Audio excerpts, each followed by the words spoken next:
wa Mungu. Bwana Yesu asifiwe.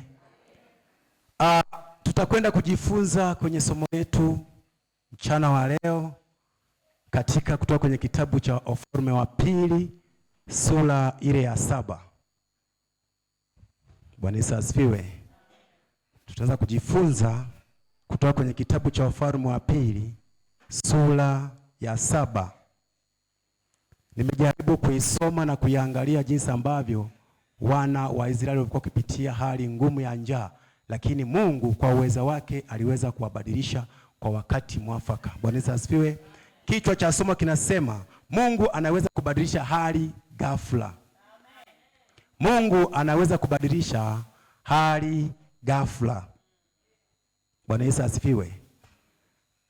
Tukisoma kwenye hicho kitabu cha Wafalme wa Pili mstari huu wa kwanza na wa pili, ona jinsi ambavyo Nabii Elisha alivyopewa na Mungu neno la kwenda kusema mbele za wana wa Israeli. Walikuwa wakipitia wakati mgumu wenye njaa, na of course walikuwa hawajui kwamba wanaweza katokaje katika hali ile, lakini Mungu aliachilia neno kwa mtumishi wake akasema nao. Bwana Yesu asifiwe. Neno lile liliweza kubadilisha hali kwa ghafla pasipo kutarajia. Bwana Yesu asifiwe. Utangulizi unasema mji wa Samaria ulikuwa katika njaa kali kwa sababu ya kuzingirwa na jeshi la Washami. Mji wa Samaria ulikuwa umezingirwa na jeshi la Washami. Tunaweza kuona kwamba ukizingirwa kuna wakati unaweza kunyimwa uhuru wa kufanya mambo yako binafsi. Bwana Yesu asifiwe. Mji huu ulikuwa umezingirwa. Kwa maana hiyo, jamii ile ilikuwa haina uhuru wa kufanya kazi zake za uzalishaji. Chakula kilipungua, naamini hata vitu vingine vilikuwa ni adimu. Bwana Yesu asifiwe. Hata upande upatikanaji wa vitu vingine, hata maji yanaweza kupungua kwa sababu kuna wakati kuna watu wanahitaji wafike mahali fulani wakarekebisha hata mitambo. Huwezi ukatoka kwa sababu kuna vita. Bwana Yesu asifiwe. Amani inakuwa haipo. Kwa hiyo walikuwa wamekutwa na janga ambalo ni kubwa kwao, liliwafanya wapitie hali ngumu ya kimaisha wakiwa na upungufu wa chakula. Bwana Yesu asifiwe. Bwana Yesu asifiwe sana. Tunaona tukiangalia jinsi ambavyo Mungu anaweza kusaidia watu wake. Mungu anaweza kubadilisha watu wake. Tukisoma kwenye kitabu cha Wafalme wa Pili mstari kule wa Wafalme wa Pili sura ya 7 mstari wa pili. Naomba mtu mmoja anisomee. Bwana Yesu asifiwe. Mstari wa kwanza na wa pili.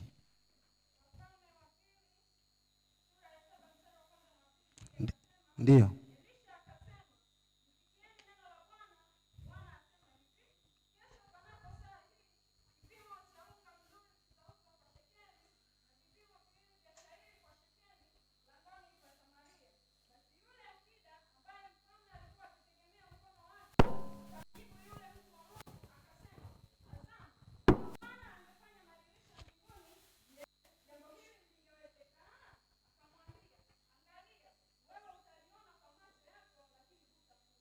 Bwana Yesu asifiwe.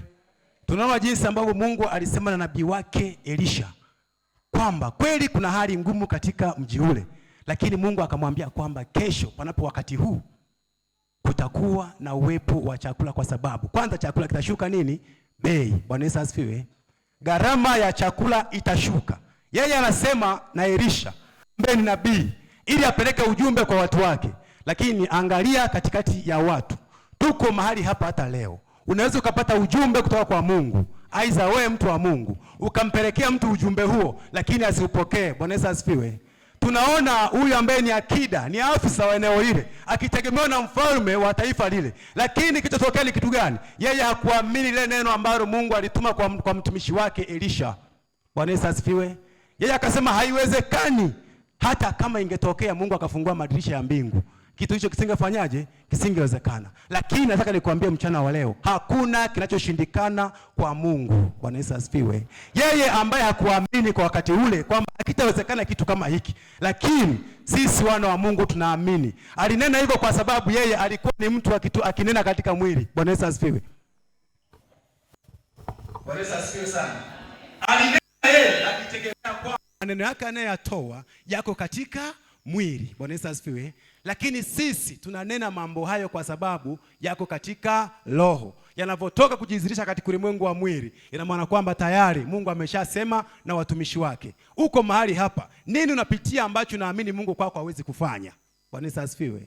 Ni kitu gani unapitia na unaamini kwamba kwa hiki ninachokipitia kuna wakati umekata tamaa, Mungu hawezi kufanya? Toka hapo kiamini ya kwamba hakuna jambo lililo gumu kwa Mungu ambalo haliwezekani. Bwana Yesu asifiwe sana. Bwana Yesu asifiwe sana. Haleluya. Hakuna kinachoshindikana mbele ya Mungu. Bwana Yesu asifiwe. Hakuna kisichowezekana mbele ya Mungu. Yote yanawezekana. Leo unajiona udhaifu wa namna fulani, pengine unaumwa, unaona kuna mahali umekataliwa, kuna mahali imeshindikana. Wakati wa Mungu ni sahihi. Bwana Yesu asifiwe. Wakati wa Mungu ni sahihi, watu wa Mungu. Ukifika wakati wa Mungu, hakuna anayeweza kusema kwamba hili haliwezekani. Bwana Yesu asifiwe. Tumeona jinsi ambavyo Elisha amesema kwamba kufikia kesho majira kama haya chombo cha unga kitauzwa kwa bei ndogo sana. Tena hajasema ni unga tu, amesema ni unga ulio mzuri. Bwana Yesu asifiwe. Kwa ni sembe isiyokobolewa mara moja tu, imekobolewa na ikarudiwa tena. Ni unga ambao ni wa thamani. Bwana Yesu asifiwe. Anasema itauzwa kwa bei ya chini sana, ila mtu haamini. Uko mahali hapa, amini, hakuna kisichowezekana kwa Mungu. Maneno haya yalikuwa sio ya Elisha peke yake. Elisha alikuwa amenena na Mungu wake anayemwamini. Bwana Yesu asifiwe. Na lengo la kufikisha ujumbe ule ilikuwa ni kuwafikishia wana wa Israeli wajue kwamba Mungu yuko pamoja nao na atakwenda kufanya kitu cha ajabu katika maisha yao. Bwana Yesu asifiwe. Tuko mahali hapa, tumeokoka, ni watu wa Mungu. Sema mimi ni mwana wa Mungu. Ninamtegemea Mungu kwa kila jambo. Hakuna jambo ambalo linashindikana kwa Mungu. Bwana Yesu asifiwe. Tukaone kwenye mstari wa 3. Kwanza tuangalie kitu ambacho kinatufundisha mahali hapa. Somo hili linaonyesha jinsi Mungu anavyoweza kufanya katika maisha yetu. Moja, anaweza kubadilisha hali ngumu. Bwana Yesu asifiwe. Mungu anaweza kubadilisha hali ngumu usioitarajia wewe. Mungu anaweza kubadilisha. Wakati gani unaopitia, Mungu anabadilisha. Kuna mahali unapitia, Mungu anaweza kubadilisha. Hadi ukashangaa mwenyewe kwamba hivi kweli Mungu ndiye amefanya namna hii. Bwana Yesu asifiwe. Ukikaa peke yako ndani unajitafakari, hivi kweli hapa nilipo mimi leo ni Mungu kweli kafanya hivi au kuna nini kimefanyika? Bwana Yesu asifiwe. Ila kwa kuona hiyo kwamba ni Mungu kafanya, una uthibitisho kwa sababu Mungu unamjua. Tunaimba hapa kwamba Mungu tunemuona thabiti. Bwana Yesu asifiwe. Kwa kila mmoja hapa alipo anajua jinsi Mungu anavyofanya naye kazi. Bwana Yesu asifiwe. Tukiangalia kitu kingine akasema Mungu anaweza anavyotumia watu wa kawaida kubadilisha hali iliyokuwepo. Bwana Yesu asifiwe. Ni kwa sababu gani? Wana wa Israeli walipokuwa na njaa, nini kilitokea? Ukisoma pale sura ya 7 mstari wa 3, anakuambia kwamba kulikuwa na wakoma hao 4. Bwana Yesu asifiwe. Watu ambao walijiona ni wa kawaida sana, tena kwenye jamii hii hawakubariki na wala hawajulikani kwamba hapa napo kuna kundi la watu lipo linaweza likasaidia. Bwana Yesu asifiwe. Lakini Mungu alitumia kundi lile la kawaida kabisa likapelekea kuokoa wana wa Israeli kwa wakati wakipitia hali ngumu ya njaa. Neno limefika, lakini Mungu aliangalia anafikishaje kila ambacho amekisema na nabii wake Elisha. Bwana Yesu asifiwe. Hawategemei ni kwa namna gani hiyo njaa itaisha katika taifa la Israeli. Watu 4 wakajitoa muhanga. Bwana Yesu asifiwe. Watu 4 ambao ni wakoma, ni walemavu. Wakoma tunajua jinsi ambavyo wanavyotengwa hata kwenye jamii.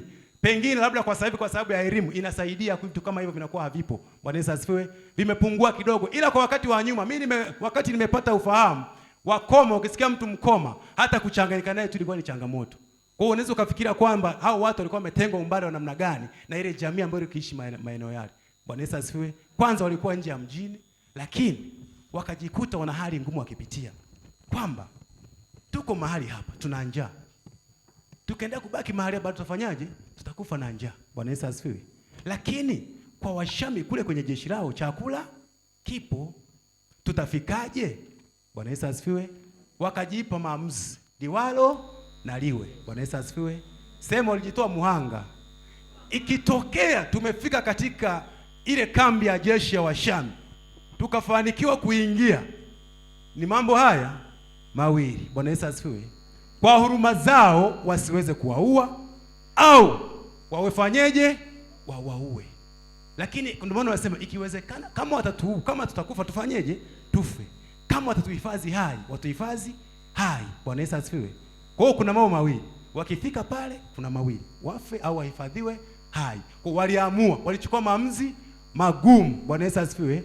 Kumbe kuna wakati kwenye maisha haya, hata sisi wanadamu wa kawaida ambao tuko mahali hapa tumeokota mtumikia Mungu, ifike mahali uchukue maamuzi magumu. Bwana Yesu asifiwe. Kuchukua kwako maamuzi magumu wewe leo hii unaweza ukapelekea ukawaokoa na wengine ambao hawakutarajia kupata hiyo neema hata siku moja. Bwana Yesu asifiwe. Leo uko hapa wewe mwana wa Mungu umeokoka, sio kwamba Mungu amekosea kukuchagua. Bwana Yesu asifiwe. Lipo kusudi, lipo jambo, lipo neno wewe kuwepo mahali hapa. Lipo kusudi mimi kusimama hapa mahali hapa leo. Bwana Yesu asifiwe. Na sikutarajia ipo siku naweza kusimama hata mbele yako nikaleta habari njema kama hizi. Bwana Yesu asifiwe. Kwa kwangu mimi binafsi hili ni badiliko kwangu, nimebadilishwa. Kwa kwenye somo hili. Bwana Yesu asifiwe. Bwana Yesu asifiwe sana. Kwa hata kwenye somo hili mimi mwenyewe linanigusa kwamba hivi ni kwa namna gani Mungu anaweza kumbadilisha mwanadamu. Ni kwa namna gani Mungu anaweza kubadilisha hali. Bwana Yesu asifiwe. Unaoipitia inaweza ikawa ni ya kiafya, lakini Mungu hachelewi wala hawai. Bwana Yesu asifiwe. Mungu hachelewi wala hawai. Kwa unaweza ukajiona kwamba umechelewa, lakini kumbe wakati wa Mungu ulikuwa bado haujafika. Na sasa hivi mimi naweza nikasema ni wakati wa Mungu umefanyaje? Umefika. Bwana Yesu asifiwe. Ni wakati wa Mungu umefika ambao wakati wake ni sahihi. Nazidi kumshukuru Mungu hata kwa hilo. Kwa tunaona, naomba mnisomee mstari wa 3 katika kitabu cha Wafalme wa pili mstari wa 7. Nitaendelea mstari wa 3. Basi walikuwapo watu 4 wenye ukoma. Walikuwepo watu 4 wenye nini? Sikiliza hapo alafu jione wewe ambaye huna ukoma. Macho yako yote mawili yapo, miguu yote miwili ipo, mikono yote miwili ipo. Hawa ni watu ambao wana nini? Lakini waliamua. Bwana Yesu asifiwe. Endelea. Penye lango la mji wakasemezana, mbona tunakaa hapa hata tufe? Mstari wa 4. Tukisema tutaingia mjini mna njaa, nasi tutakufa humo, nasi tukikaa hapa tutakufa vile vile. Haya, twende tukaliendee jeshi la Washami, wakituhifadhi hai tutaishi, wakituua tutakufa tu. Mstari wa 5. Basi wakaondoka kabla ya mapambazuko ili waende mpaka kituo cha Washami, na walipofika mwanzo wa kimo cha Washami, kumbe hapana mtu. Mstari wa 6. Kwa maana Bwana alikuwa amewasikizisha Washami kishindo cha miendo ya magari na kishindo cha farasi kama kishindo cha jeshi kubwa. Wakaambiana, tazama, mfalme wa Israeli amewaajiri wafalme wa Wahiti na wafalme wa Misri waje wapigane nasi. Kwa hiyo wakaondoka wakakimbia kungali giza bado, wakaziacha hema zao na farasi zao na punda zao na kimo chao vile vile kama kilivyokuwa, wakakimbia wapate kujiponya nafsi zao. Mstari wa 8. Basi wale wenye ukoma walipofika mwisho wa kituo, waliingia katika hema moja, wakala na kunywa, wakachukua fedha na dhahabu na mavazi, wakaenda wakavificha. Wakarudi wakaingia katika hema ya pili, vile vile wakachukua vitu wakaenda wakavificha. Mstari wa 9. Ndipo wakaambiana, mambo haya tufanyayo si mema. Leo ni siku ya habari njema, na sisi tunanyamaza mkingoja hata kutakapopambazuka, madhara yatatupata. Basi twende tukawaambie watu wa nyumba ya mfalme. Bwana Yesu asifiwe. Ishi hapo mtumishi wa Mungu. Bwana Yesu asifiwe. Tunaona hii habari ya Washami 4 wenye ukoma. Bwana Yesu asifiwe. Wamejadili wakaona tukikaa hapa tutakufa. Tukienda mjini hapo tutafanyaje? Kuna njaa. Lakini tufanye nini? Wakaamua tunaenda kwenye kambi ya nani? Ya Washami. Bwana Yesu asifiwe. Hata we leo amua kwamba unaingia kwenye kambi ya nani? Ya Washami. Bwana Yesu asifiwe. Kuna vitu vyako viko kule unataka kuvipate. Bwana Yesu asifiwe. Kuna vitu vyako vipo lakini huwezi kuviona hivi bila kuamua. Uko mahali hapo kwa unamwabudu Mungu lakini umeamua. Bwana Yesu asifiwe. Umechukua maamuzi kweli kutoka ndani kwamba mimi niko tayari kuvichukua vitu vyangu. Umenianganywa vitu vyako viko mahala. Kuvichukua vinahitaji maamuzi. Bwana Yesu asifiwe. Afya yako iko mahali imefichwa. Kuipata inahitaji maamuzi. Bwana Yesu asifiwe. Inahitaji nini? Maamuzi. Tumeona Washami wanaondoka wanaingia kwenye kambi ya wakoma, wanaingia kwenye kambi ya Washami. Ulikuwa ni muda gani? Bwana Yesu asifiwe. Ni usiku kabla ya mapambazuko. Kwa maana nini? Ni usiku. Bwana Yesu asifiwe. Tunakuja wababa hapa kukesha. Sio kwamba hakuna ambacho tunakijua tunakifanya. Tunafanya, tunajua kumbe kuna vitu ambavyo tuvifanya wakati wa usiku. Bwana Yesu asifiwe. Kuna wakati ambao itakuwa ufanyike kabla usiku haujafanyaje? Hakujapambazuka. Kwa sababu najua kaza kwamba kuna vingine ukifanya asubuhi kama hivi, watu wengi wanafanya mambo yao na wao, lakini usiku ni wa wachache wanaofanya mambo yao. Bwana Yesu asifiwe. Tukiangalia hata hapo tunapokuja kukesha, tunakuja wachache pia. Hatuji wote. Kwa nini? Bwana Yesu asifiwe. Kwa nini hatuji wote? Kwa sababu maamuzi ni ya wachache. Bwana Yesu asifiwe. Maamuzi ni ya wachache. Unaweza ukakomboa kitu kwa sababu ya uchache wako, ukaona kwamba uwezi, lakini ukiamua peke yako unaweza. Bwana Yesu asifiwe. Bwana Yesu asifiwe sana. Ukaamua mwenyewe unafanyaje? Unaweza. Usiangalie kundi kubwa. Hao watu walikuwa ni 4 tu. Tena kwamba sio kama wamekamilika. Mkoma anakuwa amekatika vidole na vidole hata vya miguu vinakuwa fanyaje? Hata kutembea ni shida, lakini fikiria walitafuta kambi ya nani? Ya Washami ilipo. Bwana Yesu asifiwe. Wewe leo hii una miguu miwili, imetimia. Tuna mikono yote miwili, imetimia. Tuna macho, tuna masikio, tunaona. Bwana Yesu asifiwe. Hali inavyoendelea tunaiona jinsi ilivyo, lakini kuchukua maamuzi tunashindwa. Hata kwenye majumba yetu huko kwenyewe tunashindwa kuamua. Bwana Yesu asifiwe. Ni kwa sababu gani? Bado kuna kitu bado kinapungua ndani yetu. Bwana Yesu asifiwe. Tunahitaji neema ya Mungu tusaidie sana. Hao Washami walipofika katika kambi, Mungu alivyowaajabu sasa. Unapoamua kutafuta kitu chako, kumbe Mungu mwenyewe anakuwa katikati yako. Washami hao hawakuondoka na akili zao tu wao wenyewe. Kumbe ni Mungu aliwatumia wao na ukawaida wao waliokuwa nao na kutokubalika kwao katika jamaa waliokuwa nao katika ile jamii, lakini Mungu aliamua kuwatumia wao ili awaheshimishe hata kwenye ile jamii waliokuwa wakiishi. Bwana Yesu asifiwe. Kwa ukawaida wako ambao unajiona nao wewe leo, nataka nikwambie sio wa kawaida. Bwana Yesu asifiwe. Wewe sio wa kawaida. Wewe ni wa tofauti sana. Bwana Yesu asifiwe. Wewe ni wa tofauti sana. Mwambie jirani yako wewe ni wa tofauti sana.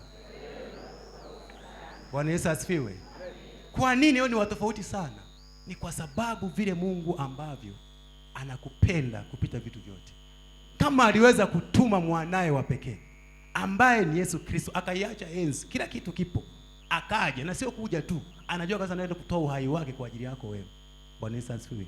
Mimi mwenyewe ukiniambia hapa nitoa uhai hata kwa ajili ya mwanangu tu, huyo Bwana Yesu asifiwe, ambaye nimemzaa mimi mwenyewe, sasa nimemzaa na ni mwanangu, najua kwamba huyu ni baba, ili kaniambia Bwana leo nitakuwa ufe kwa ajili ya mwanako huyu hapa. Bwana Yesu asifiwe. Bwana Yesu asifiwe. Labda univizie. Bwana Yesu asifiwe. Kwa kuna wakati tunaona Mungu alivyotupenda sisi. Kwa ametupa ujasiri na tunasimama kwa ujasiri hata kutetea vitu vyetu, ni kwa sababu tunajua Mungu ndiye aliyetupenda kwanza. Bwana Yesu asifiwe. Akamtoa mwanao pekee Yesu Kristo kwa ajili ya kuja kututetea sisi, kutuhamisha sisi katika ufalme ambao tulikuwa tumeshikiliwa kule, tukabadilishwa. Bwana Yesu asifiwe. Na maandiko yanasema ametubadilisha kutoka kwenye ufalme wa giza na kutupeleka katika ufalme wa mwana wa pendo lake. Tuko katika ufalme wa mwana wa pendo la Mungu. Bwana Yesu asifiwe. Vyote vinapatikana kwake. Uhai unapatikana kwake, uzima unapatikana kwake. Tena amesema sio uzima tu, ni uzima ulio nini? Ulio tele. Kwa maana kama ni ndoo haijajaa tu kawaida, inajaa mpaka inafanyaje? Inamwagikia. Bwana Yesu asifiwe. Bwana Yesu asifiwe sana. Haleluya. Haleluya. Kwa hiyo watu wale walivyofika walikuta wale Washami wamekimbia. Bwana Yesu asifiwe. Hivi fikiria kile kishindo cha wewe mwenyewe mtu mzima ukitembea hapo ambao umekamilika, huna ukoma wala huna nini, lakini kishindo chako mlizo kusikisikia hata wewe mwenyewe. Bwana Yesu asifiwe. Lakini fikiria Mungu alivyo ajabu, alibadilisha vishindo vya watu vilivyokuwa vishindo vya magari na farasi. Wakajiuliza, jamani, hiki kishindo ni cha nini? Mbona kama ni magari na unguruma? Bwana Yesu asifiwe. Na maana hawakuanza kukimbia tu, walikaa wakaja na walijipanga. Bwana Yesu asifiwe. Kambi kama kambi ikikaa sehemu kwa ajili ya jukumu lake ambayo imejipangia kufanya. Sababu wale nyie mmetoka hapa mna mission yenu ya kufanya, si ndio? Kwa maana mna mipango. Tunaenda kukaa katika taifa hili. Hatutaki kifanyike kitu fulani na kitu fulani. Bwana Yesu asifiwe. Leo hii wanasikia kambi yenyewe ina ulinzi, imezingirwa. Lazima kuna walinzi wa zamu wapo, si ndio? Inalindwa ile kambi. Wanasikia vishindo vya magari yanafanyaje? Yanakuja. Wanapeleka kwa mkuu wa ile kambi. Bosi, mkuu, kuna jambo tulielewe huko. Nini? Tunasikia kuna vishindo vinakuja. Inawezekana ni majeshi ya ufalme fulani wanakuja kufanyaje? Kutuvamia. Au wanakuja kwa ajili ya kuleta maangamizi mahali hapa. Lazima walijipanga. Bwana Yesu asifiwe. Walifanyaje? Walijipanga. Waliweka ulinzi pande zote 4 nyuma, mbele, kushoto, kulia, wakisubiri sasa waone magari ya huo ufalme mwingine unaokuja kwa ajili ya kufanya nini? Kuleta uharibifu katika kambi yao. Bwana Yesu asifiwe. Lakini hawakuona. Hawakufanya nini? Hawakuona huo uharibifu unaokuja kwao. Hawakuona hilo jeshi linaloonekana kwa macho ya kawaida. Hawakulitazama. Kumbe ni Mungu ambaye ameenda katika ulimwengu wa roho. Anawasikilizisha wao sauti ambazo wanahisi ni majeshi yanakuja kwa ajili ya kuangamiza. Bwana Yesu asifiwe. Wewe hivi unaweza kuwa unaomba maombi yako ya kawaida, umejifungia chumbani kwako, ukahisi kwamba maombi yako pale yanaishia pale pale ulipo. Bwana Yesu asifiwe. Kumbe anakwenda kugusa sehemu nyingine ambayo hukutarajia. Uko hapa unaomba ndani kwako, unaona hivi kweli maombi naomba yanafika popote kweli? Bwana Yesu asifiwe. Maombi niliyoomba kuna mahali amenifikisha kweli? Hapana, usifikirie hivyo. Bwana Yesu asifiwe. Ulichokitamka kimefanyika. Bwana Yesu asifiwe. Hata wale wabaya wanatamka neno. Kwa unavyosema mtu analaanije? Bwana Yesu asifiwe. Hata kwenye huko tulikotoka kuna kuona ukuta ukoo kina fulani ulinaaniwa. Ulianiwaje? Anaambiwa kwamba wao watakunywa pombe miaka yao yote. Bwana Yesu asifiwe. Nini kilitamkwa? Si ni neno. Baada ya kunena lile neno limefika na kweli linafanyaje? Linatenda kazi. Kwa kumbe kutamka lile neno imetengenezwa madhabahu tayari. Bwana Yesu asifiwe. Na wewe unavyotamka neno kwamba mimi nitakuwa wa namna fulani, lakini umetamka katika upande wa nani? Wa Mungu. Bwana Yesu asifiwe. Hujatamkia katika upande mwingine wa giza ambako wao wenzetu wanatamkia. Leo unasimama unatamka, mimi ni mbarikiwa wa Mungu. Bwana Yesu asifiwe. Mimi sitapungukiwa. Bwana Yesu asifiwe. Kwa sababu najua anayebariki ni nani? Ni Mungu. Sitakosa kitu fulani kwa sababu anayetoa ni nani? Ni Mungu. Sasa ukijihesabia kwamba mimi sitofanikiwa, sitopata, unategemea nini hapo? Bwana Yesu asifiwe. Hiyo hali ulionayo wewe unajiona kwamba kama umepungukiwa, umeishiwa, hauna. Wewe unayo. Bwana Yesu asifiwe. Wewe unayo. Bwana Yesu asifiwe. Unayo sana. Ila inahitaji ni maamuzi sasa ili kapate kutimia kila ambacho Mungu amekisema. Na kiko ndani yetu, tunacho, na Mungu yuko ndani yetu, anafanya na anatenda. Bwana Yesu asifiwe. Kwa hiyo ona walichokifanya watu wale wenye ukoma. Bwana Yesu asifiwe. Wamefika, jeshi limekimbia, wameacha kambi iko peke yake, wakaingia hema la kwanza, hawakuamini. Bwana Yesu asifiwe. Chakula kipo, lete msosi, piga. Wakahamia chumba kingine, hema lingine tena, wamefanya kambi kama yao, wakakuta na msosi, wakafanyaje? Wakapiga. Bwana Yesu asifiwe. Wakaona haitoshi, wakakuta kuna fedha. Bwana Yesu asifiwe. Wakakuta kuna nini? Kuna fedha. Wakachukua, hivi sio vyao, wametunyang'anya sisi wenyewe. Bwana Yesu asifiwe. Wakajua hivi sio vyao, walikuwa waibi. Walikuwa wanachukua kwa sababu ni vitu vyao. Bwana Yesu asifiwe. Sababu kama waliwateka katika eneo lile, walizuia wasifanye vitu vyao. Bwana Yesu asifiwe. Sasa kwa vile wamepata nafasi ya kuingia katika eneo lile ambalo walizuia wasifike, wanachukua kwa sababu wanaamini ni vitu vyao. Bwana Yesu asifiwe. Hata wewe leo, siku ya leo mchana, unakwenda kuchukua vitu vyako ulivyonyang'anywa, vimefichwa. Bwana Yesu asifiwe. Ingia kambi ya Washami, chukua vitu vyako kwa sababu sio halali yao. Chukua kwa sababu sio halali yao. Bwana Yesu asifiwe. Amua toka ndani yako mwenyewe. Bwana Yesu asifiwe. Kwamba mimi sio mtu wa hivi, mimi sio mtu wa kawaida. Mimi ni mtu wa tofauti sana. Bwana Yesu asifiwe. Mimi sio mtu wa tofauti sana. Bwana Yesu asifiwe. Mungu anabadilisha mambo kwa ghafla sana. Mungu anabadilisha, ana uwezo wa kubadilisha vitu kwa ghafla sana. Naweza nikawapa ushuhuda mmoja. Bwana Yesu asifiwe. Katika familia yetu au nyumba yetu sisi, mimi na familia yangu. Bwana Yesu asifiwe. Na katika nyumba yetu huko kwa baba na mama au kwenye familia yetu, tuseme mimi ndo wa kwanza kuokoka. Bwana Yesu asifiwe. Katika kuzaliwa mimi ni wa 8 kwenye familia yetu. Bwana Yesu asifiwe. Na baada ya kuokoka nimejua kusudi langu ambalo Mungu ameliweka ndani yangu. Baada ya kuokoka. Ila kabla ya kuokoka sikujua kusudi la mimi Mungu kufanyaje? Kuniokoa. Bwana Yesu asifiwe. Au kuzaliwa sikujua. Ila baada ya kuokoka nimejua Mungu kuna kusudi yuko nalo katika familia yetu. Bwana Yesu asifiwe. Na hata kupitia mimi kuna vitu vingine vingi sana. Kuna vitu vingi sana ambavyo nimevibadilisha. Lakini kubadilisha kwake ni Mungu aliyebadilisha watu wa Mungu. Bwana Yesu asifiwe. Mimi sina uwezo wa kubadilisha, ila ni Mungu anayebadilisha. Bwana Yesu asifiwe. Ushuhuda anaoenda kuutoa sasa hivi kwenye familia yetu hapa. kabla ya kuokoka. Bwana Yesu asifiwe. Alafu nitakuja baada ya kufanyaje? Ya kuokoka. Kabla ya kuokoka tulikuwa tukiishi maisha yale ya kawaida, si ndio? Nikisema ya kawaida ni maisha ya kawaida sana ya vipofu ambao hawaoni katika ulimwengu wa roho. Bwana Yesu asifiwe. Maisha ya watu ambao hawaoni katika ulimwengu wa nini? Wa roho. Bwana Yesu asifiwe. Kwa ni maisha ambayo tunaishi yale ya kawaida sana. Kwanza ukiona watu wanaenda kanisani unakuwa hivi wanaenda kanisani. Hivi kwanza wanaenda kufanya nini? Unahisi kama wanaenda kupoteza nini? Muda. Bwana Yesu asifiwe. Wanaenda kupoteza muda. Nikikaa kwenye TV nikiweka channel ya maombi au nini, kwangu mimi ilikuwa ni kitu ambacho hakikai. Bwana Yesu asifiwe. Na hicho kitu hata baada ya kuokoka ni Mungu nisamee. Kweli kama ni maneno mabaya nishafanyaje? Nishatamka. Lakini kwa vile Mungu wetu ni mwaminifu anafanyaje? Anasamee. Bwana Yesu asifiwe. Nilikuwa sikubali kitu kama hicho. Nikiona miujiza inafanyika naona uongo. Ila sasa hivi niseme tu ukweli. Sasa hivi nikiona muujiza unafanyika, haijalishi anafanya katika nguvu ya namna gani, hiyo sijui. Ninachoamini Mungu anafanyaje? Anafanya. Bwana Yesu asifiwe. Hayo mengine sitaki kufanyaje? Kujua. Ninachotaka kujua ni kwamba kile kilichofanyika mahala pale ni Mungu ndiye amefanyaje? Amefanya. Kwa sababu najiuliza swali moja. Hivi kama tunasema kwamba ikifanyika muujiza, tunasema yule Freemason. Bwana Yesu asifiwe. Kwa nini tunampa Freemason nguvu kuliko Mungu? Aliyetenda pale ni nani? Yule ni mtu ambaye ameokoka na mtumikia Mungu, si ndio? Anatamka maneno ya Mungu. Anafanya kwa mapenzi ya nani? Ya Mungu. Vitu vinafanyika. Kwa nini mimi nina imani ya kwamba hapana, ila haiwezekani kufanyika? Ina maana Mungu anashindwa kufanya? Bwana Yesu asifiwe. Kwa nini mshushe viwango namna hiyo Mungu? Kwamba ameponya mtu, yule mtu kaponaje? Hapana. Kile ambacho ametumia sio cha kawaida. Kwa nini nimpe nguvu nyingine kuliko Mungu ambaye ndiye mwenye kila kitu? Bwana Yesu asifiwe.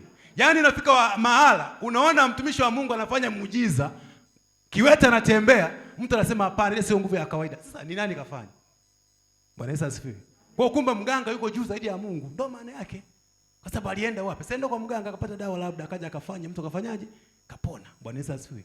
Mimi nakubali kila muujiza ambao unafanyika, mtu alikuwa anaumwa, anapona, anatembea, nimepona, ni Mungu kafanya. Bwana Yesu asifiwe. Bwana Yesu asifiwe sana. Bwana Yesu asifiwe. Na haya ni kwa sababu gani nimekuja kuamini? Ni kupitia nyumbani kwangu mimi mwenyewe, ushuhuda unatoka nyumbani. Bwana Yesu asifiwe. Kwa kuna vitu vingine vinafanyika kule kwa watumishi wengine wa Mungu, hata wewe ulioko hapa unaweza kufanya, ila inahitajika maamuzi. Bwana Yesu asifiwe. Inahitajika nini? Maamuzi. Usimshangae wala usimseme vibaya mtumishi wa Mungu. Bwana Yesu asifiwe. Babu utafanya miujiza hapa, hufanyi wewe, anafanya Mungu. Bwana Yesu asifiwe. Wapo watu watatoka watasema pale kwa kanisa la mchungaji Msigwa, pale sio Mungu wa kawaida pale. Pale inawezekana kuna uchawi. Sasa mchawi yuko juu zaidi ya Mungu. Bwana Yesu asifiwe. Tunampaisha mchawi, tunampaisha mganga, tunampaisha Freemason. Yeye ni nani kwa Mungu? Bwana Yesu asifiwe. Mungu ndiye kila kitu na ndo anaweza kubadilisha hali yoyote. Sasa kama Mungu anaweza kubadilisha, kwa nini tumpe mwingine utukufu zaidi ya Mungu? Bwana Yesu asifiwe. Kwanza tulikuwa na mtoto pale nyumbani anaitwa Joyce, mnamjua hapa kanisani, amekuja sana. Bwana Yesu asifiwe. Yamkini mtu akufanikiwa kuona changamoto zake, lakini changamoto zilikuwa ni kubwa sana. Shuleni ilikuwa ni changamoto. Mtoto kimwangalia sio kwamba hana akili, lakini ikifika wakati wa matokeo 0. Ikafika moko, walipofanya mtihani wa moko form 4. Matokeo ni mabaya sana, nikamwambia nakufuta shule. Bwana Yesu asifiwe. Nakufuta nini? Shule. Mtoto akaingia chumbani akalia sana. Mama yake akasema usimfute mtoto shule, muache tu asome, atakapofikia ni hapo hapo. Atakachokipata ni hicho hicho. Bwana Yesu asifiwe sana.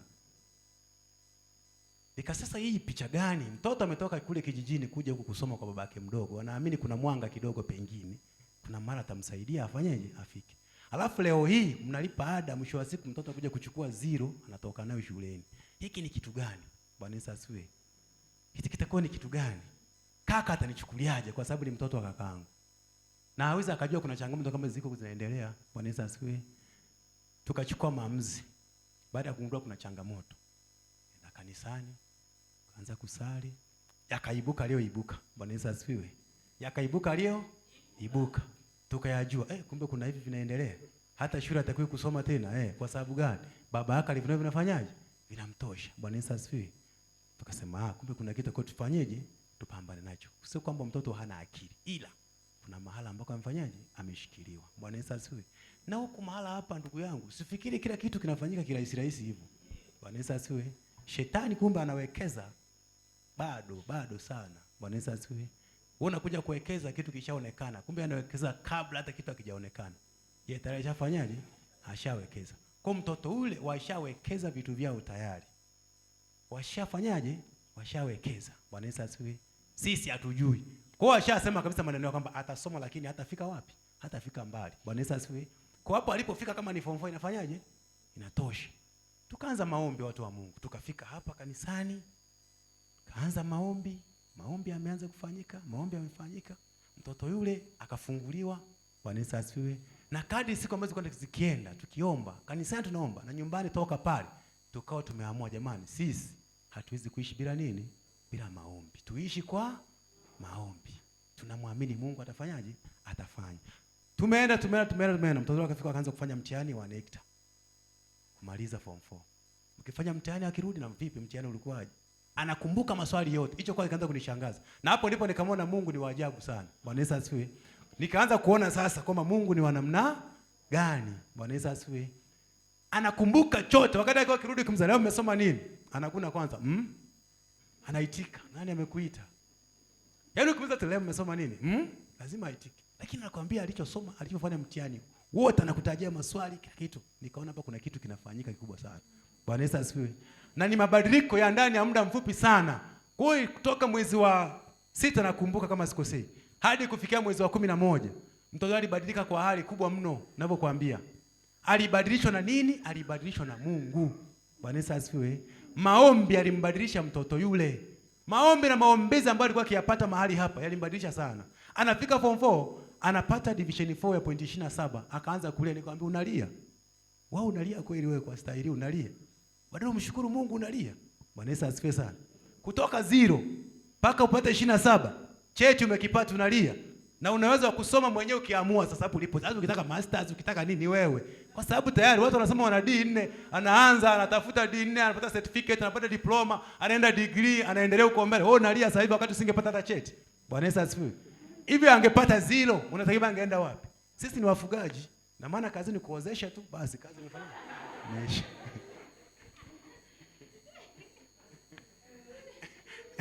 Bwana Yesu asifiwe. Sisi ni wafugaji, si ndio? Baba yake ni mfugaji. Ashatakiwa kuolewa alipomaliza darasa la 7 peke yake. Nikaingilia kati ile vita. Bwana Yesu asifiwe. Ndio maana nataka nikwambie sasa, baada ya kuokoka nikajua kwamba Mungu ameweka nini kwangu, ile nilikuwa sijui. Toto yuko darasa la 7 ashaanza kutafuta aolewe. Nikaingilia kati ile ndoa, nikafanyaje? Nikaikataa. Bwana Yesu asifiwe. Nikamwambia kaka, huyo mtoto akiolewa mimi nakufunga. Nakufunga. Ile ndoa akafanyaje? Muoaji ashaandaliwa. Mbaya zaidi ni mtu mzima, alafu ni mtu wa ukoo wetu ule ule. Bwana Yesu asifiwe. Nikasema hata kama umekosekana waoaji, ndo aje kuoa huyu nyumbani kwetu.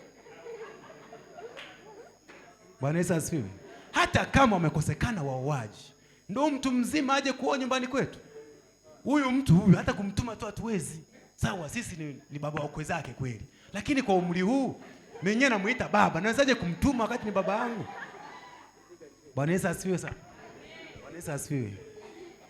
Ile kitu kaka akawa amefanyaje? Amenielewa. Nikapiga simu kwa walimu. Nikamwambia huyo mtoto asome. Asiposoma basi kuna kitu kitafanyika kingine huko. Walimu ndio tukasimama kitu hiki kimoja. Mtoto ameenda ile ndoa tukasimamia sasa pale. Bwana alikuwa amekuja tena huyu mtu, nikamwambia aisee, hiyo ndoa ikatae, mwambie haipo. Bwana Yesu asifiwe. Nikamwambia haipo hiyo ndoa. Aache huyo mtoto asome, akimaliza shule, akiamua kuolewa na mzee ni yeye mwenyewe. Akiamua kuolewa wapi ni yeye mwenyewe. Huu sio wakati wa kuolewa sasa, mwache asome kwanza shule. Hata kumaliza shule mama yake wewe mablai akasema huyo mtoto aje huku. Tukamleta wapi? Iringa. Alipofika Iringa, iliyotokea ndo kama ambavyo nimewaelezea. Unafikiri kulikuwa na nini Mungu ambacho amekitengeneza? Bwana Yesu asifiwe. Unaona jinsi channel ya maisha jinsi inavyokuwa? Unaweza ukaangalia hapo, kumbe Mungu anaweza kumuokoa mtu mwingine kupitia wewe pasipo kujua.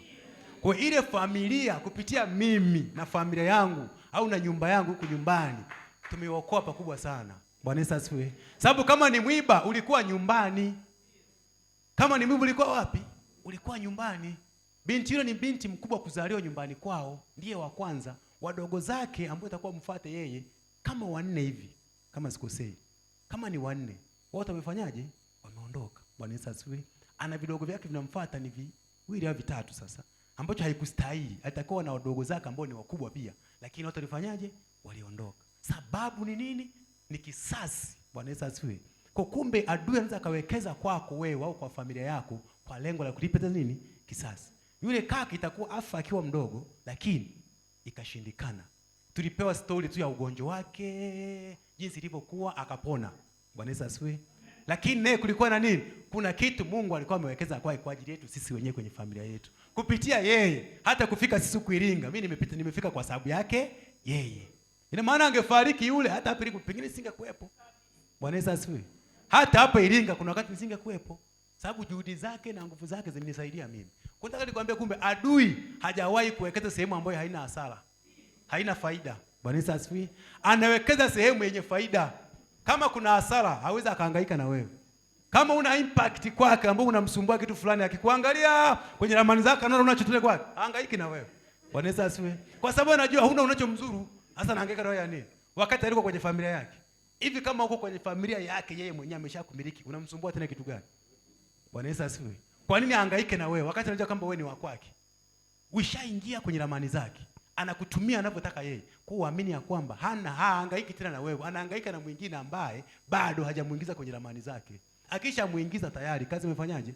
Imeisha. Bwana Yesu asifiwe. Unaanza kuishi huko utake usitake, tayari umeshaingia kwenye ramani zake. Bwana Yesu asifiwe. Maisha yetu ambako tumetoka huko, kuna wakati ukianza kuyasimulia unasema tu neema ya Mungu. Bwana Yesu asifiwe. Unazidi kuachia tu nani? Mungu, kwa sababu ndo aliyetubadilisha, ametufanya mpaka tumefikia mahali hapa. Kwa hiyo nataka nikwambie kwamba kuna mtu mmoja anaweza akabadilisha maisha yako wewe, au wewe ukafanyika njia ya kubadilisha maisha ya mwenzako.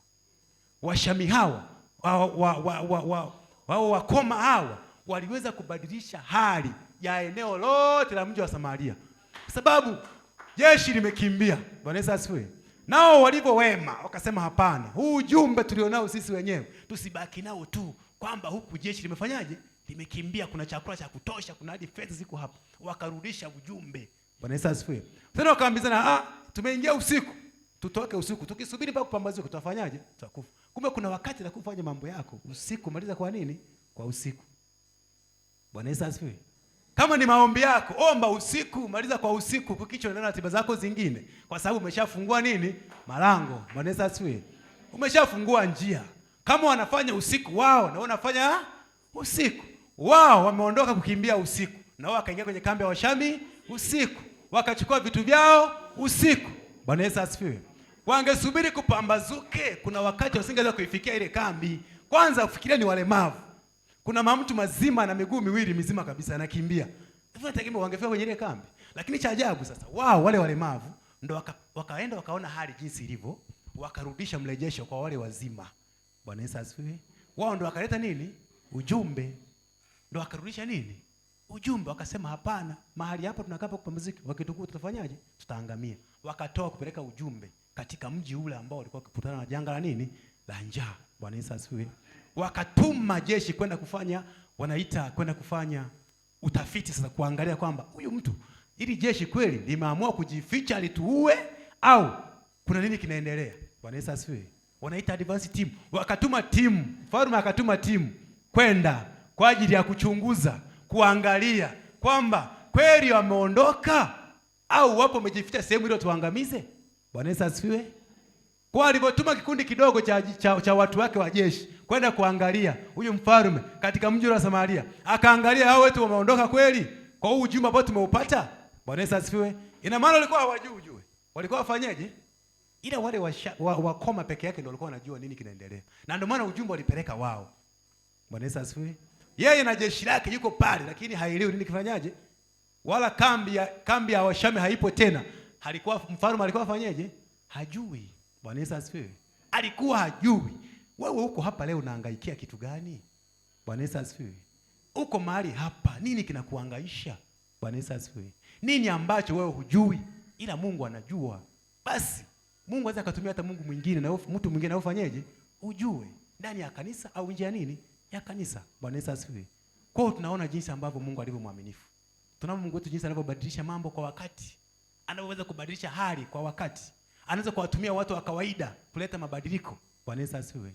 Mungu anabadilisha kwa kutumia watu wa kawaida sana. Amewatumia wakoma kuokoa ule mji. Watu wakawa na chakula cha kufanyaje? Cha kutosha. Yule kada, yule afisa ambaye alikataa kwamba haitawezekana. Bwana Yesu asifiwe.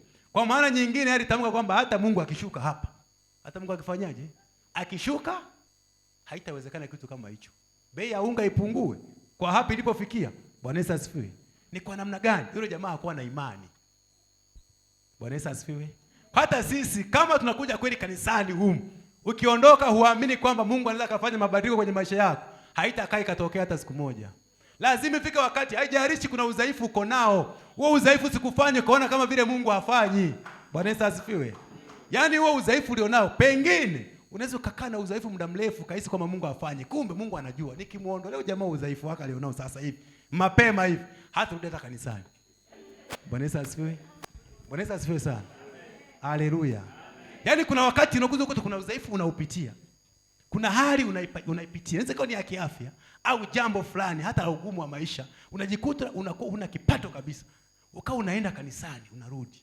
Pengine Mungu anajua, huyu jamaa nikimpa hela huyu leo sitompata. Bwana Yesu asifiwe. Bwana Yesu asifiwe sana. Yaani nikimpa huyu jamaa kitu fulani ambacho kwa sababu kuna hitaji unakuna lihitaji, ila Mungu anafanyaje? Anajua. Bwana Yesu asifiwe. Kwamba huyu mtu kuna kitu anafanyaje? Anakihitaji. Akikipata tu huyu, sidhani kama nitampata tena. Kwa hiyo kuna wakati unakaa na wewe udhaifu muda mrefu ili Mungu azidi kukufundisha kwanza habari zake, akufundishe jinsi alivyo, umjue zaidi. Baada ya hapo hata akikupa hutaondoka. Bwana Yesu asifiwe. Bwana Yesu asifiwe sana. Bwana Yesu asifiwe. Haleluya.